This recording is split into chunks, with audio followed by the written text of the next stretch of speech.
There are more than 250 million vehicles on the road equipped with electronic throttle bodies, or ETBs, and they're now included in 95% of new vehicles. But in some vehicles, these components have a relatively high failure rate. This is mostly because of issues within the gear train, a critical component of the ETB. The gear teeth tend to wear out prematurely because the gears must run for tens of thousands of miles without any lubricant. The impact on your customer can be significant. Problems with ETBs can lead to acceleration problems, decreased fuel mileage, and even stalling. Original equipment parts, while seemingly a safe bet, can be problematic.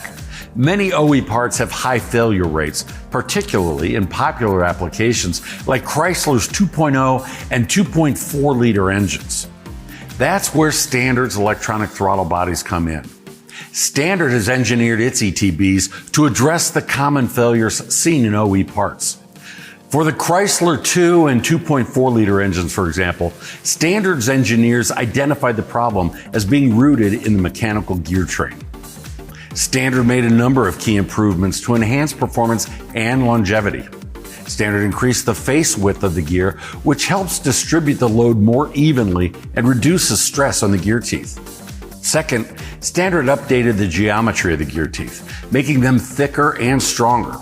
Third, Standard gears are made from a high-strength, heat-resistant material to ensure durability.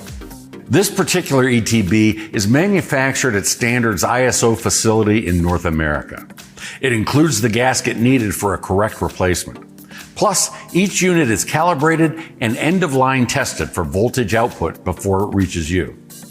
Standard offers more than 240 ETBs, available with coverage for more than 200 million vehicles on the road today. In addition to the ETBs, Standard carries a full line of components needed to repair the electronic throttle control system, including throttle position sensors, accelerator pedal sensors, variable intake manifold actuators, and ETB connectors. Finally, it is essential to carry out a relearn procedure whenever a new ETB is installed. Modern vehicle computers are designed to adjust for wear and carbon buildup on the ETB, so when a new one is fitted, the system must relearn the new ETB's operating parameters. Thanks for watching.